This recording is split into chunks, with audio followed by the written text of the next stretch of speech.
Hello मेरे प्यारे दोस्तों, कैसे हैं आप सभी। मैं आप सभी का स्वागत करता हूं आपके गुरुजी रेसिपी जहाँ पे। और मैं आज आप लोग को एक्सरसाइज 3.1 में जिसकी बहुपद चैप्टर है, जिसमें कि मैं आज आप लोग को सारे प्रश्न को सॉल्व करके बताऊंगा और बहुत ही अच्छे तरीके से आप लोग को समझाऊंगा। तो आप लोग ने अगर नहीं देखे हैं तो वो चीज़ देख लीजिए, पार्ट 1, जिसमें कि मैं आप लोगों को बहुत ही अच्छे तरीके से इसके सारे बेसिक कंसेप्ट जितने भी थे वो आप लोग को क्लियर कर दिया और आप लोगों को बहुत ही अच्छे तरीके से बता भी दिया हूँ। तो आप लोग जल्दी से इसको नोट कर, मतलब अभी मैं आप लोग को बताऊंगा, जिसमें आप लोग क्वेश्चन नंबर 1 को पढ़ सकते हैं, जो क्या बोल रहा है नहीं बोला है। और आप लोग 1 नंबर प्रश्न पढ़ लेंगे तो मैं आप लोग को विश्वास दिलाता हूँ कि ये आप लोग को बहुत अच्छे तरीके से खुद ही बन जाएंगे। तो जल्दी से आप लोग क्या कीजिए इसको, तो पहले सबसे पहले 1 नंबर प्रश्न पढ़ लीजिए और जितने भी नोट्स पॉइंट मैंने आप लोगों को लिखा है तो वो आप लोग क्या कीजिए, तो याद कर लीजिए, समझ लीजिए, तब आपको कहीं से कोई प्रॉब्लम नहीं होगा। ये सारे प्रश्न जितने भी होंगे, ये सारे प्रश्न के जितने भी थे मैंने आप लोग को उस मतलब पार्ट 1 में ही इस सभी प्रश्न को कैसे बनाएंगे नहीं बनाएंगे उन सभी के बारे में बता दिया हूँ। चलिए प्रश्न नंबर पढ़ते हैं। प्रश्न नंबर है मेरा, जो निम्नलिखित व्यंजकों में कौन कौन एक चर में बहुपद है और कौन कौन नहीं है। कौन कौन एक चर में बहुपद है और कौन कौन नहीं है, कारण के साथ अपने उत्तर दीजिए। हमें मतलब प्रश्न में पूछ रहा है जो कौन एक चर में बहुपद है और कौन कौन नहीं है, और अपने कारण के साथ उत्तर देने के लिए हमसे पूछा जा रहा है। तो ये आप लोगों को क्या करना है, तो देख लीजिए कौन कौन एक चर में बहुपद है और कौन कौन एक चर में बहुपद नहीं है। एक चर कहने का मतलब क्या हुआ, सिंगल वेरिएबल, यानी कि अगर x हो तो x में ही होना चाहिए केवल, और केवल y हो तो y चर में ही होना चाहिए, z हो तो z चर में ही होना चाहिए। तो अगर हम इसमें बात करें तो इसमें केवल x है, यहाँ पर भी x है। पद की अगर बात करें तो इसमें 3 पद है, त्रिपदी बहुपद है। लेकिन चर का बात करें तो ये एक चर वाले बहुपद हो जाएंगे हमारे, ठीक है। यहाँ से देखिए, ये एक चर बहुपद है, ये एक चर वाले बहुपद हैं। ये क्या हो जाएंगे, एक चर वाले बहुपद हैं, ठीक है। कहीं से कोई प्रॉब्लम नहीं हुआ होगा आप लोग को। ये क्या है मेरा, तो एक चर वाले बहुपद है। क्यों है बहुपद वो भी मैं आप लोग को बताता हूँ। क्योंकि देखिए, क्योंकि दिए गए बीजीय व्यंजक क्योंकि दिए गए बीजीय व्यंजक में चर x का घात और ऋणात्मक पूर्णांक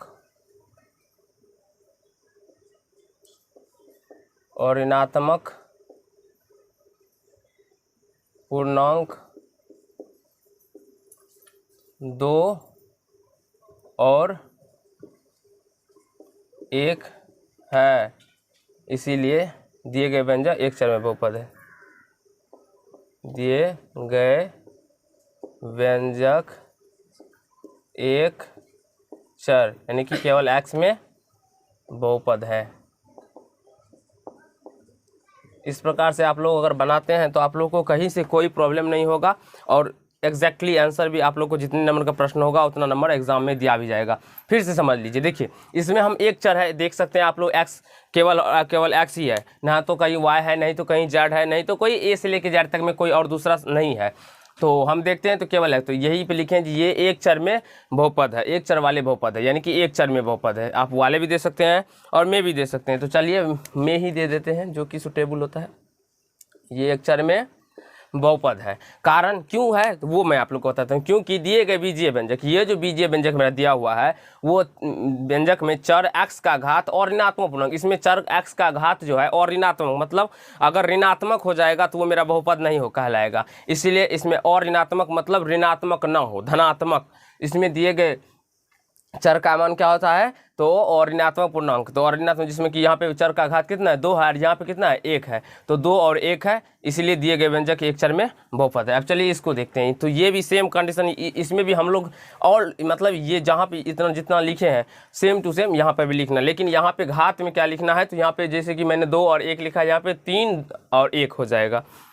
ये आप लोग खुद से भी बना सकते हैं, इसमें ये प्रश्न आप लोग खुद से बनाइएगा, लेकिन मैं आप लोग को समझा देता हूँ जो क्या लिखना है क्या नहीं लिखना है। देखिए इसमें लिखना है कि ये एक चर में बहुपद है, ये एक चर में बहुपद है, ये एक चर में बहुपद है, क्योंकि दिए हुए बीजीय व्यंजक में चर जो है, चर x का घात और ऋणात्मक पूर्णांक 3 और 1 है, इसीलिए दिए गए व्यंजक एक चर में बहुपद है। अब हम इसका बात करें तो ये हमारे बहुपद नहीं होंगे। क्यों नहीं होंगे, डायरेक्टली लिखना है ये बहुपद नहीं है, बहुपद नहीं है। अब क्यों नहीं है वो बताते हैं आप लोगों को। देखिए सबसे पहले इसमें कारण भी लिख देते हैं। देखिए ये बहुपद नहीं है, क्यों नहीं है? क्योंकि इसमें अगर कभी भी हमारा बहुपद तभी हो सकता है कोई, मैंने अभी इससे पहले ही आप लोगों को पाठों ने बताया है जो कौन संख्या बहुपद है और कौन संख्या बहुपद नहीं है। इसके लिए तो आप लोग नहीं देखे हैं तो इसमें वो देख सकते हैं और समझ भी सकते हैं। ऐसे पहले मैंने आप लोग को बताया जो कभी भी बहुपद में कोई भी चर हो तो उसका घात जो होना चाहिए वो पूर्ण संख्या होना चाहिए। और यहाँ पे क्या है तो मेरा रूट में है, रूट हो या माइनस हो तो वो नहीं हो सकता है। तो रूट में है तो रूट का पावर क्या होता है 1/2 होता है। तो इसका मतलब ये क्या होता है तो ये एक प्रकार से पूर्ण संख्या नहीं है, पूर्णांक के रूप में नहीं आता है, मतलब पूर्णांक धनात्मक पूर्णांक के रूप में नहीं आता है, इसीलिए नहीं होगा बहुपद। कारण में क्यों लिखना है? क्योंकि दिए गए बीजीय व्यंजक में चर t का घात पूर्ण संख्या नहीं है, नहीं है, इसीलिए दिए गए बीजीय व्यंजक, दिए गए बीजीय व्यंजक क्या है तो इसीलिए दिए गए बीजीय व्यंजक मेरा एक चर में बहुपद नहीं है, एक चर में बहुपद नहीं है। एक चर का बात करिए तो बहुपद है ही नहीं, तो इसलिए एक चर बोलिए या दो चर बोलिए डायरेक्टली आप ऐसे भी समझ सकते हैं ये बहुपद है ही नहीं। तो दिए गए मतलब समझ गए होंगे जिसमें टी का घात जो है पूर्ण संख्या नहीं है। पूर्ण संख्या क्या होता है नहीं होता ये अगर आप लोग को नहीं आता है तो बहुत गलत बात है। पूर्ण संख्या शून्य के साथ अगर कोई प्राकृत संख्या रहता है तो उसे हम पूर्ण संख्या कहते हैं। और जैसे कि 0 1 2 3 4 5 6 डैश डैश अनंत तक होंगे और इसमें कभी भी भिन्न नहीं आता है, यानी कि 1/2 नहीं आता है, तो ये क्या हो जाएंगे हमारे तो और मतलब बहुपद नहीं होंगे क्योंकि इसमें टी का घात कितना है 1/2 है। आप लोग अगर रूट x लिखा है तो x पे पावर क्या लिखते हैं 1/2 लिखते हैं। उसी प्रकार रूट में t है तो t पे पावर हम क्या हो जाएगा 1/2 हो जाएगा। और पूर्ण संख्या 0 1 2 3 डैश डैश अनंत तक होता है, इसमें 1/2 कहीं नहीं आता है, इसीलिए ये क्या होगा तो बहुपद नहीं होगा। तो ये चीज़ आप लोग समझ गए होंगे। अब हम यहाँ पे आएंगे चौथे नंबर प्रश्न पर। तो चौथे नंबर प्रश्न में भी सेम है। इसमें क्या है तो ये ऋणात्मक पूर्णांक है। आप लोग देखेंगे तो ये y² जो है जब ये ऊपर जाएगा, यानी कि इसको हम इस प्रकार जब ये ऊपर जाएगा तो y प्लस y पे पावर -2 और गुना +3 ये इस प्रकार से हो जाएगा। तो ये एक चर में बहुपद, देखिए एक चर में बहुपद तो है लेकिन बोले बहुपद है ही नहीं, तो एक चर में बहुपद कैसे होगा? ये बहुपद है ही नहीं। कैसे? क्योंकि कोई भी मतलब व्यंजक दीजिए मतलब बीजीय व्यंजक को बहुपद होने के लिए सबसे पहले उसके घात क्या होना चाहिए तो वो पूर्ण संख्या के रूप में होना चाहिए, यानी कि धनात्मक पूर्णांक होना चाहिए। और यहाँ पर अगर हम बात करें तो ये इसमें क्या है तो -2 है, y पे पावर -2 है, तो ये क्या हो जाएगा तो ये बहुपद नहीं है, ये बहुपद नहीं है। कारण भी आप लोग को इसी प्रकार से लिखना है। कारण भी आप लोग चाहे तो सेम लिख सकते हैं। कारण में मैं आप लोग को बता देता हूँ, आप लोग लिख लीजिए। कारण देखिए क्योंकि दी गए बीजीय व्यंजक में चर, इसमें क्या y है ना तो y दे दीजिएगा, y का घात और ऋणात्मक, मतलब या आप डायरेक्टली भी बोल सकते हैं जी इसमें y का घात पूर्ण संख्या नहीं है, y का घात पूर्ण संख्या नहीं है, इसलिए दी गई बहुपद एक चर में बहुपद नहीं है। आप लोग समझ सकते हैं। या आप ये भी लिख सकते हैं जो क्योंकि दी गई बीजीय व्यंजक में चर y का घात ऋणात्मक संख्या है, तो ऋणात्मक संख्या तो मेरा बहुपद हो, मतलब जिसके पावर में ऋणात्मक संख्या वो बहुपद नहीं होगा। तो ये आप लोग समझ गए होंगे। चलिए अब हम लोग 5 नंबर प्रश्न को समझते हैं और उसे अच्छे तरीके से समझने का प्रयास करते हैं, ठीक है। अब वहाँ पे देखिए तो वो अगर हम लोग देखते हैं तो इसमें x भी है, y भी है और t भी है, और तीनों का मान अगर बात करें तो ये एक पूर्ण संख्या के रूप में आता है, एक धनात्मक पूर्णांक के भी रूप में आता है। तो ये क्या हो जाएगा तो ये हमारे ये एक चर में बहुपद नहीं है, एक चर में बहुपद नहीं है। ये बहुपद है लेकिन एक चर में बहुपद नहीं है। ये हमारे बहुपद तो हैं लेकिन एक चर में बहुपद नहीं है। क्यों? कारण क्या होगा तो देख सकते हैं आप लोग, क्योंकि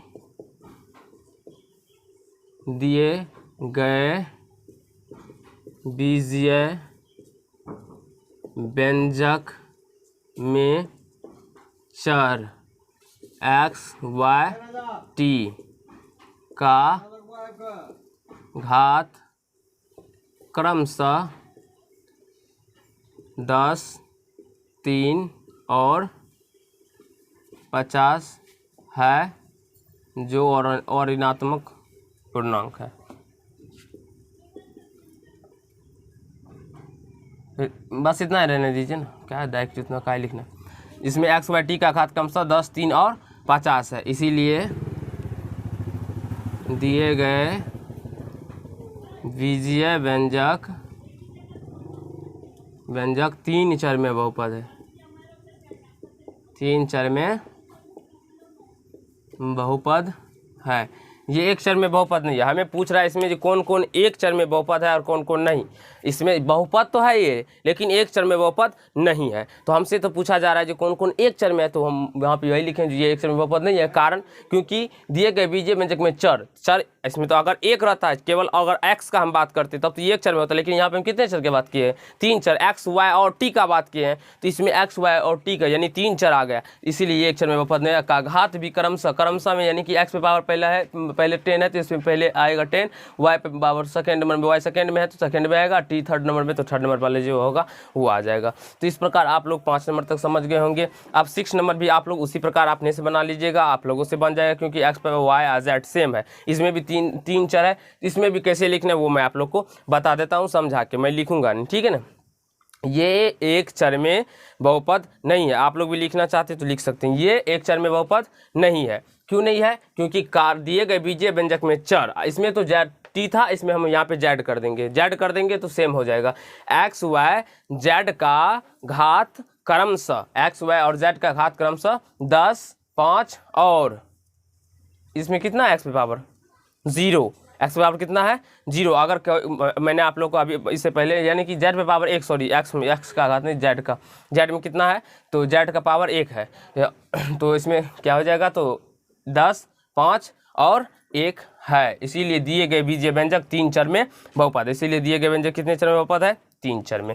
तो आप लोग को 1 नंबर के सारे प्रश्न समझ में आ गया होगा, अच्छा लगा होगा। अब हम लोग 2 नंबर के प्रश्न को समझते हैं, और पार्ट 1 अगर आप लोग देख लेते हैं तो आपको ये सब बनाने का जरूरी भी नहीं, आप लोग खुद अपने से भी बना सकते हैं। तो चलिए क्वेश्चन में 2 पढ़ते हैं। तो निम्नलिखित में से प्रत्येक में एक्स स्क्वायर के गुणांक लिखिए। अब हमसे पूछा जा रहा है जो एक्स स्क्वायर के गुणांक लिखने के लिए, तो चलिए मैं आप लोग को गुणांक भी लिख के समझा देता हूँ। एक्स स्क्वायर, अब एक प्रश्न मैं यहाँ पे आप लोगों को समझाने के लिए लिखूंगा और आप लोग को खुद समझ लेना, ठीक है। देखिए 1 नंबर प्रश्न 2 का 2x³ plus x square plus x, इसमें हमें एक्स स्क्वायर का कोफिशिएंट पूछ रहा है। तो एक्स स्क्वायर का क्या हो जाएगा गुणांक? तो जब आप लोग इसमें देखेंगे तो ये x³ का कोफिशिएंट 2, एक्स स्क्वायर का कोफिशिएंट 1, इसमें x³ का कोफिशिएंट कितना हो जाएगा? एक्स स्क्वायर का कोफिशिएंट, इसमें x³ में कितना से गुना है? x³ में 2 से गुना है, तो ये 2 क्या हो जाएगा? तो x³ का कोफिशिएंट। अब एक्स स्क्वायर का कोफिशिएंट यानी कि कोफिशिएंट यानी कि गुणांक, एक्स स्क्वायर का कोफिशिएंट कितना हो जाएगा? एक्स स्क्वायर में कितना से गुना है? कोई भी संख्या से नहीं गुना है। तो किसी भी संख्या में अगर कोई संख्या नहीं दिया रहता है तो ये आप लोग को ध्यान रखना हो जाए, इससे 1 से गुना है। तो इसमें एक्स स्क्वायर का कोफिशिएंट क्या हो जाएगा?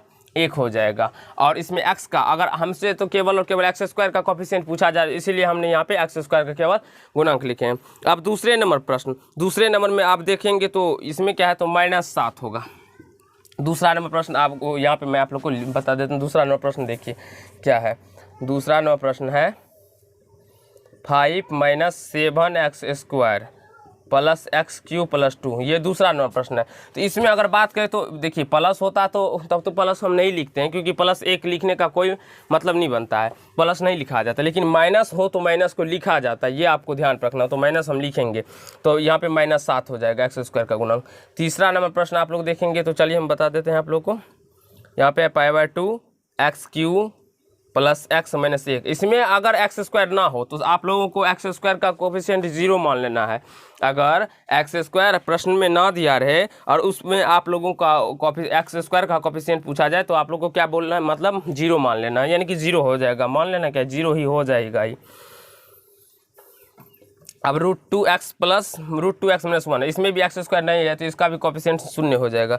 अब यहाँ पे 5 नंबर में एक प्रश्न है, क्या है तो x - 1 × x प्लस 1। तो ये तो आप सब खुद अपने से बनाने का भी प्रयास कर सकते हैं, तो आप लोग वैसे बना भी लेंगे, अगर प्रयास करेंगे तो बना लेंगे। आप लोग को मैंने अलजेब्रा में बहुत ही अच्छे तरीके से सूत्र बताया था, जो a+b और a-b के टर्म में हो कोई, तो आप लोग को कैसे सॉल्व करना है। तो आपको देखिए x को x से गुना कीजिएगा तो x², और मतलब x को x से नहीं, a+b इंटू a-b में क्या फॉर्मूला होता है, x² यानी a² माइनस b²। तो a की जगह पे x है, b की जगह पे 1 है, तो x² माइनस 1 का स्क्वायर, तो यहाँ से x² और -1 हो जाएगा। तो x² का कोफिशिएंट कितना है 1, क्योंकि इसके पीछे कोई संख्या ना हो तो 1 से गुना होता है। और अगर x² का जिक्र नहीं किया गया हो प्रश्न में, फिर भी आपको कोफिशिएंट उसका पूछे, गुणांक का पूछे, तो वहाँ पे 0 हो जाएगा। अब हम लोग 3 नंबर प्रश्न को समझेंगे। तो 3 नंबर प्रश्न चलिए समझते हैं। तो 3 नंबर प्रश्न समझने के लिए इसमें बोल रहा है, जो निम्नलिखित बहुपदों में से प्रत्येक में बहुपद का घात लिखिए। और ये प्रश्न आपको मैंने बहुत ही अच्छे तरीके से पीछे बताया, मतलब बता दिया हूँ, आप लोग पार्ट 1 देख सकते हैं। तो चलिए यहाँ पे हम बताते हैं आप लोग को। प्रश्न मेरा 5x⁴ प्लस 4x³ प्लस 10, ये है दूसरा नंबर है। इसमें तो मिटा हुआ है दूसरा, चलिए हम 4 लिख लेते हैं, -4y²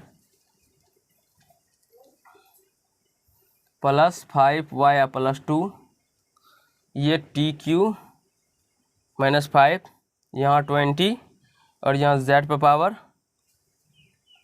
5 -2 z पे पावर 7 प्लस 5, और एक और है x power 7 -2x plus 1, 6 number.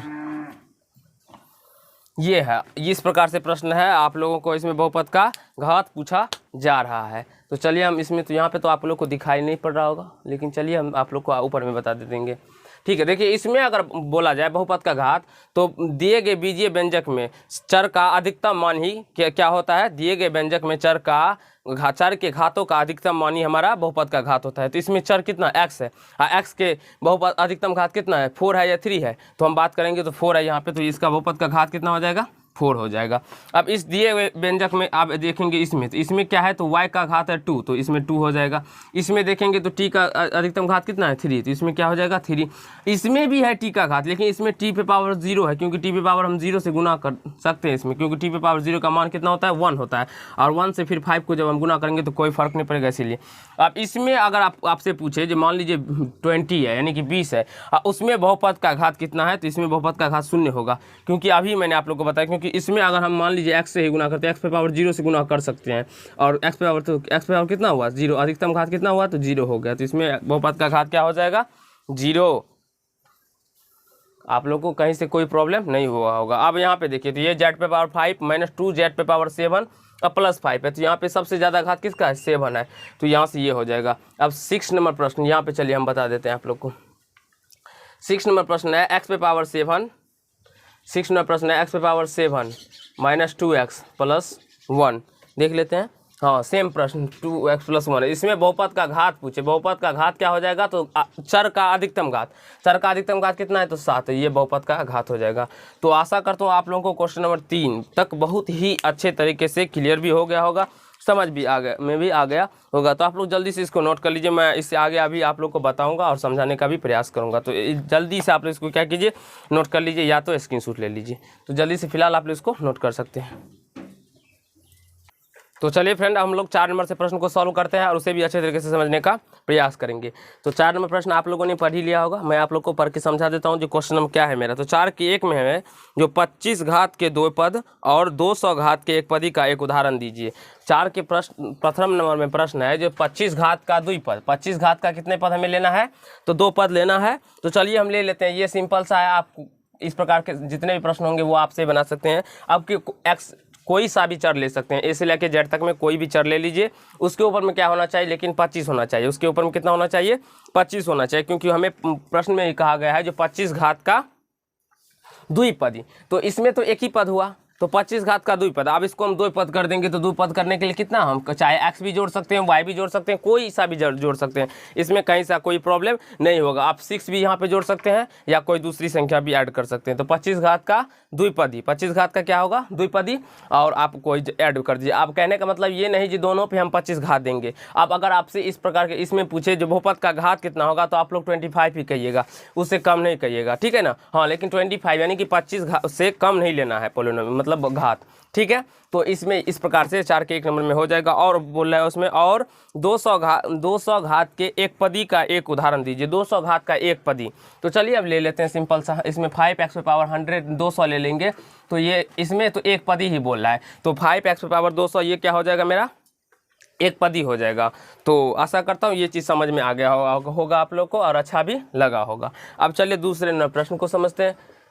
दूसरे नंबर प्रश्न है मेरा, जो 37 घात के त्रिपदी। आप देखिए 37 घात क्या होना चाहिए, बहुपद का जो घात होना चाहिए वो 37 यानी कि 37 होना चाहिए, लेकिन उसमें पदों की संख्या 3 होना चाहिए। तो चलिए हम ले लेते हैं, कोई सा भी ले सकते हैं, जैसे कि 5x पे पावर 37 प्लस एक्स स्क्वायर और प्लस एक्स, ये हो गया। आप यहाँ पे संख्या भी ले सकते हैं, कोई ज़रूरी नहीं है आप यहाँ पे दोनों संख्या मत लीजिएगा, वो तब फिर 2 पद ही होगा, क्योंकि दोनों अगर 5 5 लेते हैं तो वो जुड़ जाएगा ना, 5 5 10 हो जाएगा ना, तो वो 2 पद ही कहलाएगा मेरा। लेकिन हाँ, एक एक्स स्क्वायर ले लीजिएगा या एक्स ले लीजिएगा, या एक्स पे पावर 36 भी ले सकते हैं, 36 तक ले सकते हैं, लेकिन 37 से ज़्यादा नहीं लेना है। बहुत सारे बच्चे को डाउट होता है इसमें, जो 25 घात का मतलब 37 घात का त्रिपदी कहा गया है, त्रिपदी मतलब हम तीनों पे 37 लेंगे, नहीं दोस्तों ऐसा बात नहीं है। तो कैसा बात है, क्योंकि देखिए एक पर भी हम 37 का घात ले लेंगे तो मेरा हो जाएगा, क्योंकि अगर हम यहाँ से अगर बहुपद का घात निकालते हैं कितना होता है, 37 ही होता है। और हमें प्रश्न में भी कहा गया है जो 37 यानी कि 37 घात के त्रिपदी और 50 घात के द्विपदी का एक उदाहरण दीजिए। 50 घात के द्विपदी, तो चलिए 2x पे पावर, अब हम चर में x का प्रयोग कर रहे हैं। आप a से लेके z तक में जितने भी चर आते हैं उन सभी में से किसी का भी प्रयोग कर सकते हैं, कोई ज़रूरी नहीं है जो हम x का ही प्रयोग करें, ठीक है ना। और इसमें इसका आंसर आप लोगों को नहीं मिलेगा, 2x पे पावर 50 प्लस 6 इस प्रकार से भी लिख सकते हैं, इसमें इसका आप लोगों को इसका आंसर नहीं मिलेगा। तो इस प्रकार के एक और दूसरा प्रश्न, जब मैं आप लोगों को हर प्रमेयकरण के मतलब जिसमें कि परमेय संख्या, दो परमेय संख्याओं के बीच में परमेय संख्या निकालने के बारे में बता रहा था, तो उसका भी आंसर नहीं मिल रहा था। तो एक हमारे बच्चे कमेंट किए थे जो सर उसमें आपका आंसर नहीं मिला है, तो मैं उन बच्चों से बता देना चाहता हूँ, जिस प्रकार के प्रश्न में इसका आंसर जरूरी ना हो जो किताब से मिलेगा ही, ये आपसे खुद बनाइए, आपका इसका बहुत सारा आंसर हो सकता है, इसका कोई ज़रूरी नहीं कि यही दोनों होना होगा, और नेक्स्ट भी आंसर हो सकते हैं। अब चलिए तीसरे नंबर प्रश्न को समझते हैं। तीसरे नंबर प्रश्न को समझते हैं। तीसरा नंबर प्रश्न है, 20 घात के द्विपद और 10 घात के एक पदी का उदाहरण दीजिए। अब देखिए 20 घात का द्विपद लेना है, तो जैसे कि 3x पे पावर 20 आप प्लस कुछ ले लीजिए, x पे पावर 5 भी ले सकते हैं, ये 20 घात का द्विपद हो गया। और 10 घात के एक पदी, 10 घात के एक पदी, यहाँ पे कुछ भी ले सकते हैं, यानी कि 3x पे पावर, अब y भी ले सकते हैं, इसमें कोई प्रॉब्लम ना हो। 10 घात 3x पे पावर 10, तो 4 के तीनों ने प्रश्न आपको समझ में आ गया होगा और अच्छा भी लगा होगा। तो जल्दी से इसको आप नोट कर लीजिए, मैं अभी आप लोग को 5 नंबर प्रश्न बताऊँगा और समझाऊँगा, ठीक है। अब देखिए 5 नंबर प्रश्न आप लोगों ने तो वैसे पढ़ ही लिया होगा, मैं आप लोग को पढ़ के समझा देता हूँ। 5 नंबर प्रश्न, 5 नंबर प्रश्न मेरा है, जो बताइए कि निम्नलिखित बहुपद में कौन एक पदी है, कौन द्विपदी है और कौन त्रिपदी है, कारण के साथ अपना उत्तर दे। अगर आप लोगों ने पार्ट 1 नहीं देखा है तो पार्ट 1 देख लीजिए, पार्ट 1 देखने के बाद आपको ये प्रश्न मैं मतलब हमारे देखने का आप इंतज़ार भी नहीं करेंगे, आप खुद से भी बना सकते हैं। देखिए हमें प्रश्न में बोला है जो कौन एक पदी है, कौन दो पदी है, कौन त्रिपदी है, ये सारे प्रश्न को बताने के लिए। और आप प्रश्न में है 5 के 1 नंबर में जो एक्स स्क्वायर, ये 5 का 1 नंबर प्रश्न है मेरा, जो x square minus x. Simply इसमें हमें घात का लेना देना नहीं है, इसमें हमें घात का कोई भी पावर का कोई भी मान का जरूरी नहीं है, इसमें हमें पद गिनती करना है। गिनती की कर लेंगे जो कितना पद है, एक पद दो पद, तो ये क्या हो जाएगा द्विपदी। इसमें कैसा बोल रहा है, एक पदी और द्विपदी, तो ये क्या हो जाएगा द्विपदी बहुपद। कौन कौन एक पदी, अच्छा द्विपदी बहुपद है, द्विपदी बहुपद है, ये हमारा क्या हो जाएगा, तो द्विपदी बहुपद हो जाएगा। अब कारण भी लिखने के लिए हमें कहा गया है, तो कारण सिंपल क्या कारण क्या हो सकता है इसका, कारण इसका यही हो सकता है क्योंकि इसमें 2 पद है, बस सिंपल सा आपको लिखना है क्योंकि इसमें 2 पद है, क्योंकि इसमें दो पद हैं। तो आशा करता हूँ 5 के 1 नंबर आपको समझ में आ गया होगा। अब देखिए दूसरा नंबर भी 3 है, अब दूसरा नंबर में 3 है, तो ये कितने पद है, तो आप अकाउंट कर लीजिए। इसमें भी ये भी बहुपद है, ये भी मेरा क्या है, तो बहुपद है। आप अचर बहुपद भी इसे बोल सकते हैं। और इसमें क्या होता है, तो 3 गुना एक्स पे पावर कितना है, 0 है। एक्स का मान अगर इसमें पूछे बहुपद का घात कितना होगा, तो 0 होगा। क्यों मेरे बच्चे, क्योंकि एक्स पे पावर 0 का मान कितना हो जाएगा, 1 होगा। और 1 को 3 को जब हम 1 से मल्टीपल करेंगे तो मेरा 3 ही निकल के आएगा ना। तो इसीलिए हम यहाँ पे एक्स पे पावर 0 लिख सकते हैं, इसमें कहीं से कोई प्रॉब्लम नहीं है। अगर यहाँ पे बहुपद का घात पूछे तो क्या हो जाएगा, 0 हो जाएगा। और मतलब अगर ये पूछे जो क्या पदी बहुपद है, तो ये हो जाएगा एक पदी बहुपद। कारण सिंपल सा वही हो जाएगा, क्या हो जाएगा, क्योंकि इसमें एक पद है, सिंपल सा, क्योंकि इसमें एक पद है। तो आशा करता हूँ ये चीज़ आप लोग समझ गए होंगे और आप लोग को अच्छा भी लग रहा होगा। ठीक है, 5 के 2 नंबर। और आप लोग अब मैं आशा करता हूँ आप लोग सारे प्रश्न बना लेंगे। चलिए एक 4 नंबर प्रश्न भी आप लोगों को मैं बना देता हूँ, सिखा देता हूँ।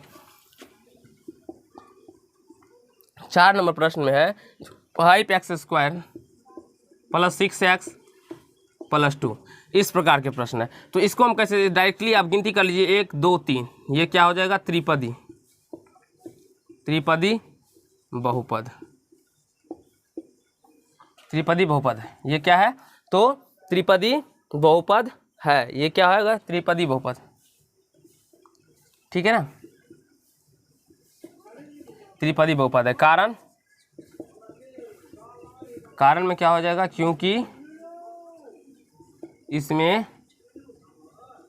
3 पद है। तो कारण सिंपल से आप सब जान सकते हैं। तो आशा करता हूँ ये प्रश्न आप लोग को समझ में आ गया होगा, अच्छा भी लगा होगा। तो आप लोग अगर नोट करना चाहते हैं तो नोट कर लीजिए। मैं अभी आप लोग को 6 नंबर प्रश्न भी सॉल्व करवाऊंगा और बहुत ही अच्छे तरीके से बताऊंगा, जो कि लघु उत्तरीय प्रश्न है। और इस प्रकार के प्रश्न आपको एग्जाम्पल में भी, परीक्षा में भी पूछे जाते हैं। ठीक है ना, तो चलिए हम यहाँ पर आप लोग इसको मिटा लेते हैं।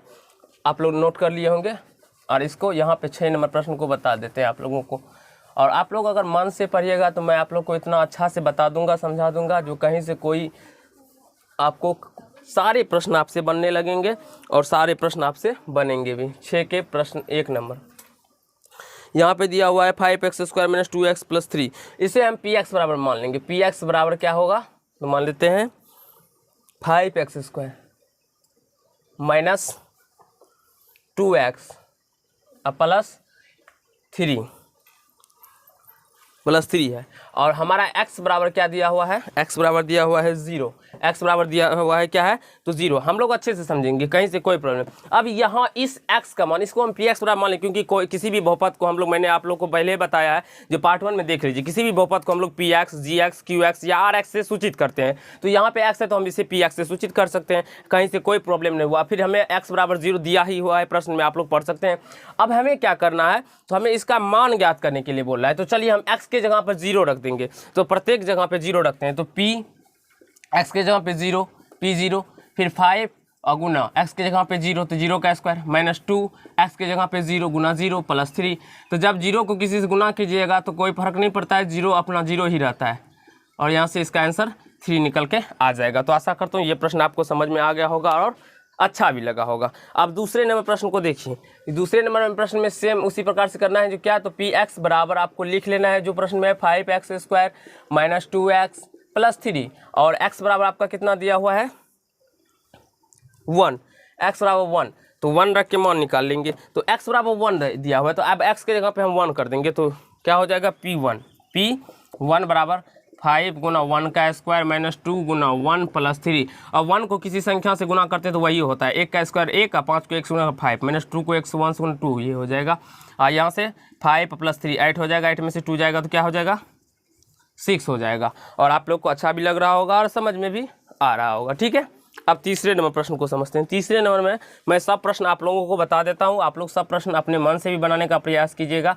तो घर पे जाके px मेरा कितना दिया हुआ है, 5x² - 2x + 3, और x बराबर -3 दिया हुआ है। चलिए इसको सॉल्व करते हैं। x बराबर कितना दिया हुआ है, -3। तो यहाँ से यहाँ पे लिख लेते हैं, आपको दिखाई नहीं पड़ेगा। तो P3 बराबर -3 बराबर P -3 बराबर क्या है, तो 5 गुना -3 का स्क्वायर फिर -2 गुना x का मान है -3 और +3। यहाँ से 5 गुना, देखिए -3 का स्क्वायर करेंगे तो माइनस माइनस प्लस, 3 का स्क्वायर 9, फिर माइनस, अब यहाँ पे भी माइनस, यहाँ पे माइनस, माइनस प्लस 2 को 3 से गुना कीजिएगा तो 6 हो जाएगा +3।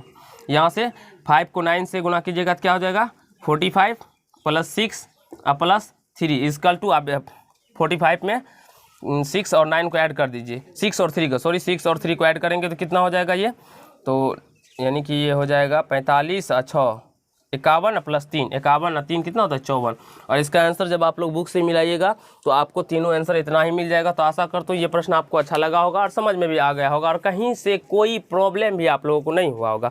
तो जल्दी से आप लोग इसको नोट कर लीजिए। मैं आज के पार्ट में इतना ही करेंगे। नेक्स्ट पार्ट में जब जाएंगे तो नेक्स्ट पार्ट यानी कि पार्ट 3 में हम लोग क्वेश्चन नंबर 7 से करेंगे और उसे भी बहुत ही अच्छे तरीके से समझने का प्रयास करेंगे। और आप लोगों ने अगर पार्ट 1 नहीं देखा है तो इस वीडियो के डिस्क्रिप्शन में आपको लिंक मिल जाएगा, तो आप लोग वहाँ से जाके बिल्कुल ही उस पार्ट को देख लीजिए जिससे आपका कॉन्सेप्ट क्लियर हो जाएगा। तो धन्यवाद दोस्त, इस पार्ट में लोग इतना करेंगे। अगर आप लोग को अच्छा लगा हो तो लाइक कमेंट शेयर करना ना भूलिए। धन्यवाद।